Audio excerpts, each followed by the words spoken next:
خوشی حالات سے نہیں خیالات سے ہوتی ہے۔ اچھا، خوش وہ ہے جو خدا کی قضا پہ خوش ہے، خدا کے فیصلے پہ خوش ہے، خدا کے بنائے ہوئے نصیب پہ خوش ہے، خدا کے دیے ہوئے نصیب پہ خوش ہے۔ اس بات کو بس ذہن میں بٹھا لے نا تو آدمی ہر شے کو اس کے ساتھ جوڑ کے دیکھ رہا ہوتا ہے۔ ایسے ہی ہے۔ شیخ سعدی رحمۃ اللہ علیہ کا واقعہ ہے، فرمایا کہ جامع مسجد دمشق سے باہر نکلا تو میرے جوتے چوری ہو گئے، تو مجھے بڑا غم ہوا، یار میرے جوتے چوری ہو گئے۔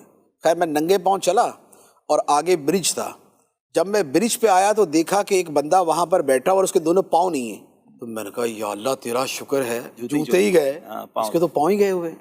دنیا میں بندہ اللہ تعالیٰ کی ہر اگلی نعمت کو یاد کرے، اور جو اس وقت اگر اس کے ساتھ کچھ ایسی چیز ہے جو موافق مزاج نہیں ہے تو اس کے مقابلے میں وہ دوسری بہتر چیز کو سوچے۔